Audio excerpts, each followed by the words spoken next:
तो एपिसोड की स्टार्टिंग में हम देखते हैं कि सारे ही कंपनी से मैसेज आ रहे थे कि कोई तो भी उनके ऊपर छिपकर अटैक कर रहा था, जिसकी वजह से सारे शिनोबी मारे जा रहे थे।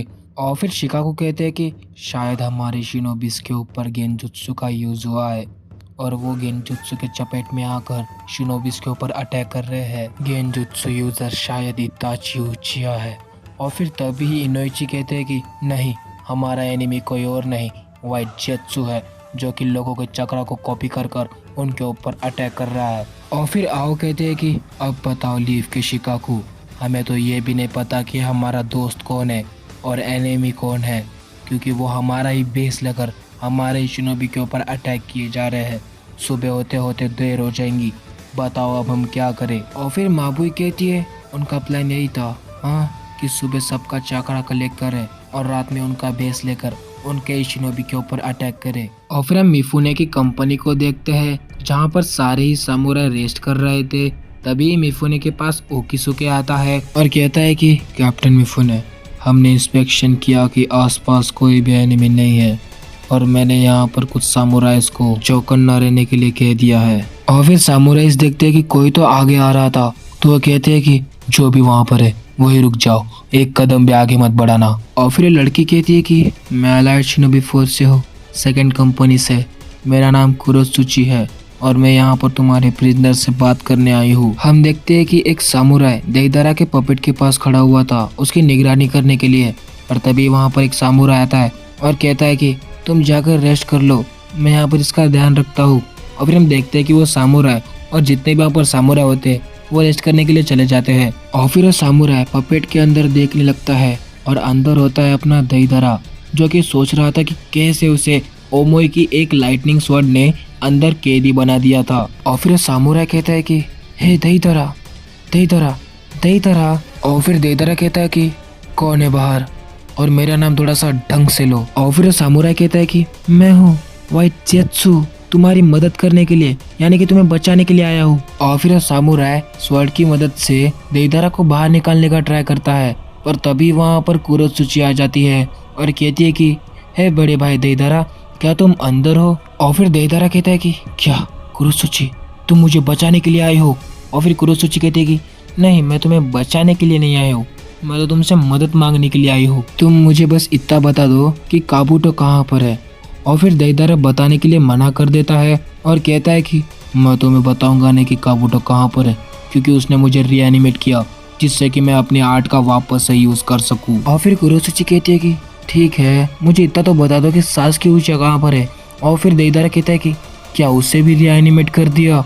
और फिर कुरोत्सुची कहती है कि नहीं, वो तो मरा ही कहाँ था उसे रीएनिमेट करने के लिए। और फिर देइदारा कहता है कि क्या बकवास कर रही हो कुरोत्सुची, मैंने उसे मारा था अपनी आर्ट से। और फिर कुरोत्सुची कहती है कि नहीं, मैंने उसे लड़ते हुए देखा है राइकागे से और बाकी लोगों से भी, और उसने आकात्सुकी को भी ज्वाइन कर लिया है। और फिर देइदारा कहता है कि वो लड़का, उसने आकात्सुकी को ज्वाइन कर लिया, क्या मजाक चल रहा है यहाँ पर। और फिर देइदारा पास सोचने लग जाता है कि कैसे उसने अपने एक्सप्लोजन से सासुके उचिया का खेल खत्म कर दिया था। और फिर देइदारा कहता है कि तू सासुके उचिया, उस दिन तो मेरे एक्सप्लोजन से बच गया, पर अब मैं तुझे मार डालूंगा और तुम लोग भी सुन लो कि तुम मुझे इस पपेट में ज्यादा देर नहीं रख सकते। और फिर हम देखते हैं कि जो जेत्सु ने उसे स्वॉर्ड दी थी ना, वो उसे अपने मुंह में पकड़ लेता है। और फिर मिफुने के पास एक शिनोबी आता है और कहता है कि कैप्टन मिफुने, सारे कंपनीज में एनिमी छिपकर घुस रहे हैं और उनके ऊपर अटैक किए जा रहे हैं, बहुत ज्यादा बर्बादी हो रहा है, क्या हमारे टीम में ऐसा हो रहा है। और फिर मिफुने कहते हैं कि फिलहाल तो HQ को बता दो कि हमारी कंपनी सेफ है। यहाँ पर हम देखते हैं कि देइदारा कोई भी जवाब नहीं दे रहा था, तो कुरोत्सुची कहती है कि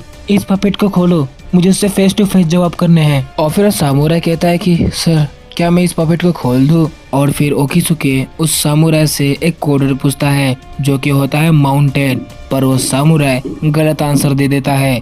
और फिर ओकिसुके समझ जाता है कि ये गलत सामुराई है, तो अपनी स्वॉर्ड निकालता है और उसका खेल खत्म कर देता है। पर हम देखते हैं कि वहाँ पर और भी जेत्सु आ जाते हैं। और फिर हम देखते हैं कि वहाँ पर लॉर्ड मिफुने दौड़े चले आ रहे थे, पर देर हो चुकी थी। वहाँ पर एक बड़ा सा ब्लास्ट हो जाता है और हम देखते हैं कि देइदारा उस पपेट से बाहर निकल जाता है। और फिर हम देखते हैं कि जेत्सु देइदारा को घेर लेते हैं और फिर देइदारा और जेत्सु वहाँ से चले जाते हैं। और फिर हम देखते हैं कि ओकिसुके वहाँ पर सामुराइज को उनका पीछा करने के लिए कह रहे थे। वहाँ पर मिफुने आ जाते हैं और फिर ओकिजुकी कहता है कि कैप्टन मिफुने, मुझे माफ़ कर देना, ये सब मेरी वजह से हो रहा है। और फिर मिफुने कहते हैं कि ये समय माफ़ी मांगने का नहीं हो किसुके, जाओ और उनका पीछा करो। और फिर हम देखते हैं कि देइदारा और जेत्सु वहाँ पर रुक जाते हैं क्योंकि नीचे होते हैं बहुत सारे सामुराइज, पर एक जेत्सु जाकर उनसे लड़ रहा होता है। और फिर हम देखते हैं कि देइदारा आगे बढ़ रहा था और फिर तभी उसे आवाज़ आती है और वो आवाज़ कहती है कि बहुत बढ़िया, तुमने वो सील को तोड़कर बाहर निकल गए ना। और वो होता है अपना काबुटो, जो कहता है कि देइदारा, मैं तुम्हें वापस बुला रहा हूँ। और फिर देइदारा मना कर देता है क्योंकि उसको उसका एक्सप्लोजन आर्ट यूज करना था। और फिर हम वो सेंसरी एनिमे को देखते हैं जो कि देइदारा को कहता है कि तुम दोनों यहाँ से जाओ, मैं यहाँ से आगे संभालता हूँ। और फिर हम देखते हैं कि वो एक हिडन फ्रॉस्ट जुत्सु यूज करता है जिससे कि वहाँ पर पूरा सफेद सफेद हो जाता है। और फिर हम देखते हैं कि वहाँ पर कानकुरो और कुरोसुची आ जाते हैं। कानकुरो उस एनिमी को ढूंढने लग जाता है और फिर हम देखते हैं कि वो सेंसरी एनिमी कानकुरो के पीछे आता है उसके ऊपर अटैक करने के लिए। पर हम देखते हैं कि वहाँ पर मिफुने आ जाते हैं और उसके ऊपर अपने स्वॉर्ड से अटैक कर देते हैं। पर हम देखते हैं कि वो सेंसरी एनिमी अपने रीएनिमेशन वाले बॉक्स में वापस चला जाता है। और हम देखते हैं कि मिफुने के पास एक शिनोबी आता है और कहता है कि कैप्टन मिफुने, मैंने उस देइदारा और जेत्सु के चक्रा को सेंस किया है, वो आगे की तरफ गए हैं। और फिर हम देखते हैं कि वहाँ पर जितने भी सामुराइज होते हैं वो आगे बढ़ने लग जाते हैं और देइदारा और जेत्सु एक पत्थर के ऊपर रुक जाते हैं। और फिर देइदारा कहता है कि मुझे जुत्सु यूज करने के लिए थोड़ी सी मिट्टी चाहिए होगी। और फिर जेत्सु कहता है कि ठीक है, मैं उसे लाता हूँ। और फिर कुरोसुची कहती है कि अगर देइदारा को मिट्टी मिल गई और उसने डिटोनेटिंग के लिए बना ली तो ये हमारे लिए अच्छा नहीं होगा। और फिर कानकुरो कहता है कि पिछली बार ओमोई ने अपने लाइटनिंग स्टाइल से देइदारा को सील कर दिया था, क्या इस कंपनी में लाइटनिंग स्टाइल यूजर है मिफुने? और फिर मिफुने कहते हैं कि हमारे कंपनी में सेंसरी निंजास है और सपोर्ट के लिए कुछ शिनोबीस है, ना ही हमारे पास लाइटनिंग स्टाइल यूजर है।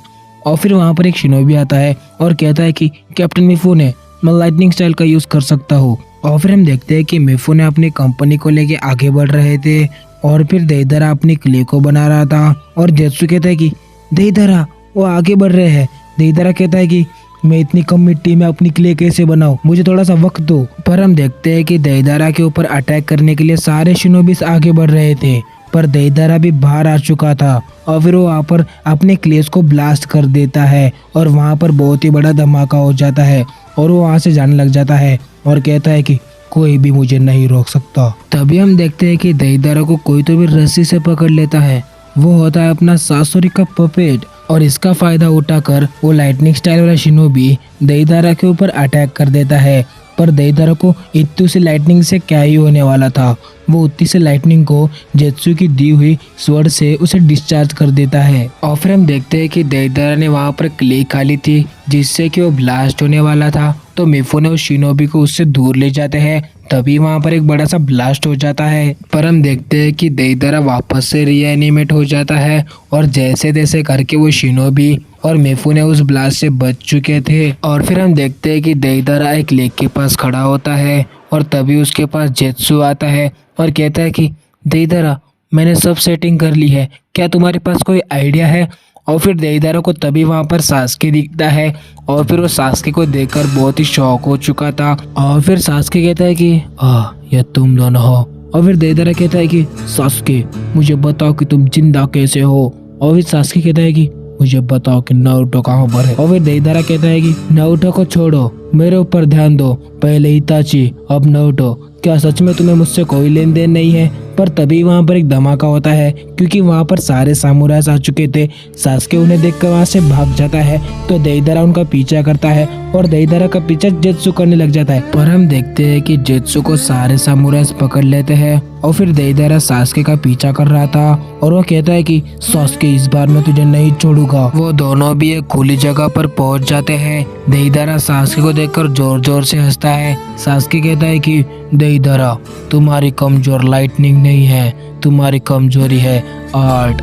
और फिर हम देखते हैं कि वो तो सास्के नहीं, वो कुरोसुची होती है। तभी वहाँ पर मिफुने आ जाते हैं और देइदारा के ऊपर अपनी स्वॉर्ड से अटैक कर देते हैं। देइदारा कहता है कि मिफुने, नहीं, ये स्वॉर्ड मेरा कुछ नहीं बिगाड़ सकती, पर तभी हम देखते हैं कि वो स्वॉर्ड में से लाइटनिंग निकलने लग जाती है और फिर मिफुने कहते हैं कि यह लाइटनिंग मेरे स्टोरेज सेल से निकल रही है। तभी देइदारा उस लाइटनिंग को डिस्चार्ज करने का ट्राई करता है पर वो लाइटनिंग डिस्चार्ज नहीं हो पाती और फिर तभी कानकुर अपने पपेट से देइदारा को पकड़ लेता है और फिर कुरोसुची कहती है, बड़े भाई अब तो बता दो कि सासुके उचिया कहाँ पर है। पर देइदारा बताने से मना कर देता है और फिर देइदारा पपेट के अंदर से कहता है कि एक दिन सबको मेरे आर्ट की इम्पोर्टेंस पता चलेगी। तो गाइस एपिसोड यहीं पे खत्म होता है। वीडियो अच्छी लगी तो लाइक करो, शेयर करो, सब्सक्राइब करो नारुतो शिपुडेन के। अगर आपको प्रीवियस एपिसोड देखना है तो उसकी लिंक मैंने डिस्क्रिप्शन में दे दी है, जाकर देख लेना। तो मिलते हैं अगली वीडियो में जल्द ही। Good bye.